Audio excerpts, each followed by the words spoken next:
안녕하세요. 북친의 서재입니다. 비범한 작가의 문화적 영향력은 엄청납니다. 소설가가 묘사해놓은 도시는 독자들의 마음속에 또 다른 지도를 생생하게 그려놓습니다. 나폴리 사부작이 낳은 엘레나 페란다 열병은 얼굴 없는 작가에 대한 궁금증과 더불어 나폴리를 더욱더 매력적인 도시로 만들어 놓았습니다. 그녀가 5년간의 침묵을 깨고 신작으로 귀환했다는 뉴스는 전 세계 문학계를 다시 출렁이게 했습니다.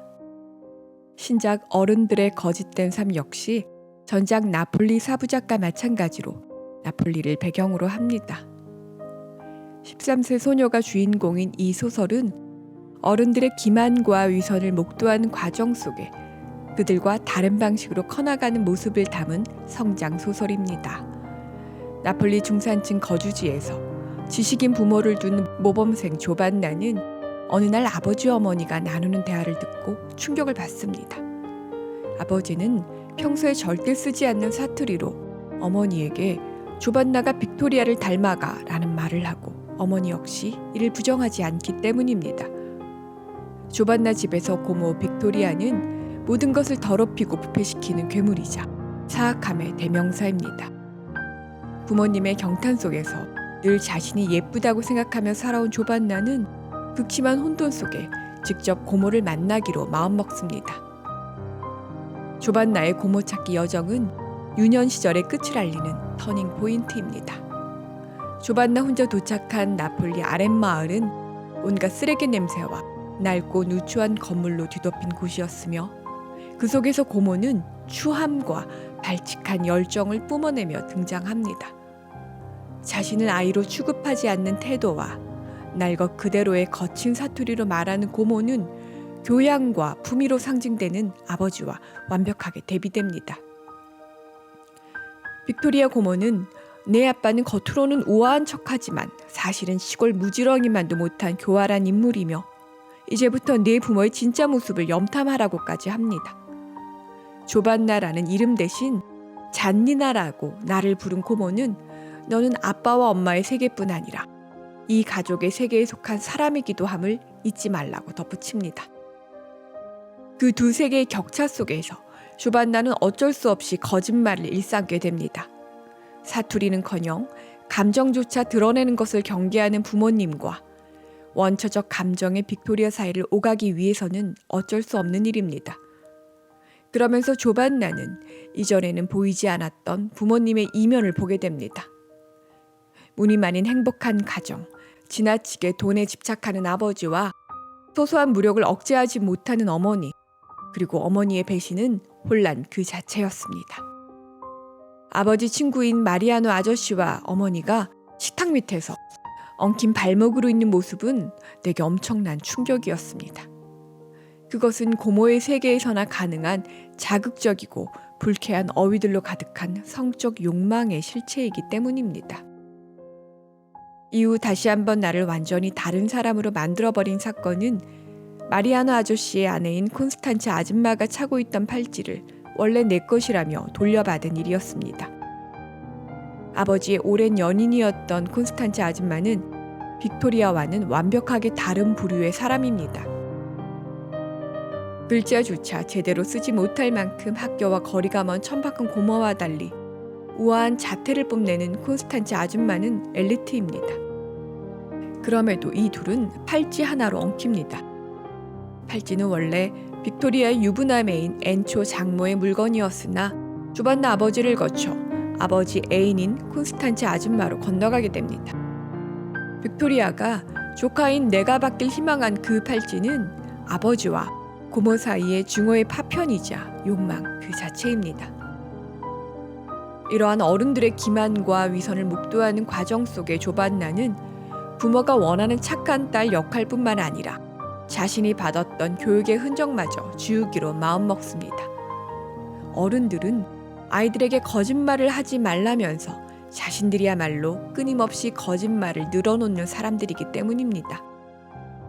조반나가 유급을 맞거나 남자와 음탕한 짓거리를 하는 행위는 그러한 맥락에서 보아야 합니다. 아버지 안드레아는 자신의 고향, 가족과 완벽하게 절연했을 뿐만 아니라 자신을 속속들이 알고 있는 누이 빅토리아를 악의 화신으로 만들어 놓았습니다. 가족 공동체가 으뜸인 나폴리에서 말이죠. 청년 시절 가족 사진 속 누이의 모습마저 지워놓을 만큼 자신의 뿌리를 철저하게 부정하는 인물이 아버지 안드레아입니다. 조반나는 아버지 애인이 가지고 있었던 팔찌의 진짜 주인이 자신이라 생각합니다. 그것은 훔쳐본 아버지의 가족 사진에서 팔찌를 알아본 사람이 어머니가 아닌 자신이었기 때문입니다. 그런 어머니였기에 자신 옆에서 남편과 15년 동안 불륜관계를 이어온 콘스탄차를 알아채지 못했고 지금도 내연녀와 잘 살고 있는 남편을 그리워하는 어리석은 과부로 늙어가는 것입니다.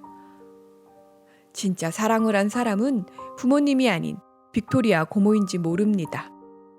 오래전 죽은 애인 엔초를 아직도 잊지 못하고 그가 남긴 가족들을 돌보기도 혹은 구속하기도 하면서 그들과 엉켜 사는 고모는 허위와 거리가 먼 열정과 감정의 덩어리입니다. 하지만 민낯과 거침없는 감정의 분출은 불편합니다. 가식과 위선은 최소한도의 갈등으로 인간 사회를 돌리는 윤활유가 맞습니다. 빅토리아의 에너지가 부담스러운 그것은 전혀 사회와의 과정을 거치지 않은 날 것이기 때문입니다. 위선적인 나폴리 윗마을 사람들과 빅토리아로 대표되는 아랫마을 사이에서 혼란을 겪는 조반나는 15 생일을 앞둔 어느 날 15살 연상의 로베르토를 만나게 되면서 설레임이 동반된 격렬한 고통을 느낍니다. 그는 바로 갖고 싶은 존재이자 자신의 삶을 이끌어줄 사람이길 바라는 중첩된 욕망이기 때문입니다. 조반나가 다시 공부를 시작하게 된 계기 역시 로베르토입니다. 매력적이면서도 대단한 권위가 느껴지는 유려한 문장은 허울뿐인 아버지만의 것이 아니라 로베르토와 같은 사람들의 언어이기도 함을 알았기 때문입니다. 하지만 조반나는 어쩌면 로베르토가 조금 젊기만 할 뿐 아버지와 같은 부류의 사람은 아닌지 의혹을 거두지 못합니다. 영악한 조반나는 로베르토 연인인 줄리아나가 로베르토의 집에 두고 온 팔찌를 찾아주겠다는 명분으로 그를 시험합니다. 로베르토가 자신을 향해 예쁘다고 한 말은 정당화의 굿입니다.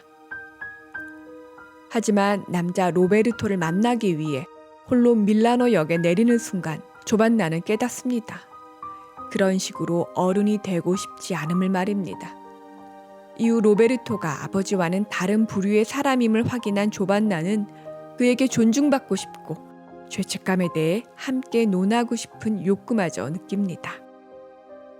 결정적으로 로베르토와 아버지가 다른 것은 그는 자신의 과거를 끌어안는 사람이라는 점입니다. 아버지는 자신의 과거를 철저히 부정하고 지워버렸습니다. 그가 그토록 사투리를 경멸하는 것은 사투리란 아버지의 과거이자 못 배우고 가난한 가족의 상징이기 때문입니다. 로베르토는 줄리아나가 고향 나폴리의 여자라는 이유로 그녀와 결혼하고자 합니다. 지금은 저명한 학자가 되어 밀라노를 기반으로 살아가는 로베르토에게 줄리아나는 자신의 근원이자 낙후된 고향 나폴리라는 부채가 인격화된 존재이기에 더욱 소중합니다.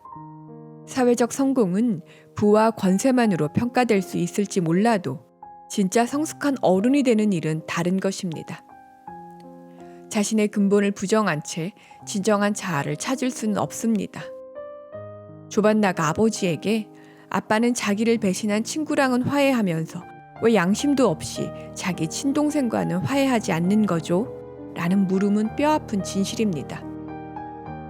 아버지가 동생 빅토리아를 자신의 본래적 모습이자 과거라는 이유로 외면했다면 교수 마리아노는 사회적 체면 유지를 위해 필요한 존재입니다. 조반나가 존경하는 로베르토는 아버지보다 오히려 빅토리아의 세계에 속한 사람이라 하겠습니다. 빅토리아는 교육을 받지 못해 사회화되지 못했지만 자기 허위에 물든 거짓과 기만적 인물이 아니기 때문입니다. 완벽하게 모범적이고 아름다운 가정이라고 생각했던 자신의 집안이 더없이 형편없는 가정임을 안 조반나는 그 거짓의 세계와 결별하고자 합니다. 그녀가 무가치한 남자 로사리오를 통해 자신의 처녀성을 버리는 것은 처녀성이야말로 자신에게 남은 유년 시절의 마지막 흔적이기 때문입니다. 그리고 나선 로사리오의 침대 아래에 불운의 징조와도 같았던 팔찌를 풀어둔 채 다음날 친구 이다와 베니스로 향합니다. 사춘기의 성장통에서 막 빠져나온 두 소녀는 기차에서 그 누구도 경험하지 못했던 방식으로 어른이 되기로 약속합니다. 그 멋진 남자 로베르토를 애인으로 두었으면서도 불안해하는 줄리아나를 어린 잔니나는 이해하지 못합니다. 하지만 줄리아나는 잔니나에게 말합니다. 내가 어떤 곳에서 자랐으며 빅토리아와 자신의 어머니가 어떤 사람들인지 생각 좀 해보라고 말입니다. 너에겐 모든 게 쉽겠지만 내겐 그렇지 않아 라고 말이죠. 진짜 어른이란 선과 바름, 거짓과 기만 사이에서 자기를 잃지 않고 중심을 잡을 줄 아는 사람은 아닐까요? 중요한 것은 자신의 실수와 실책, 과오를 부정하는 것이 아니라 반성할 줄 아는 태도입니다. 어느 누구도 완벽할 수 없으며 거짓과 위선 없는 투명한 삶은 불가능합니다.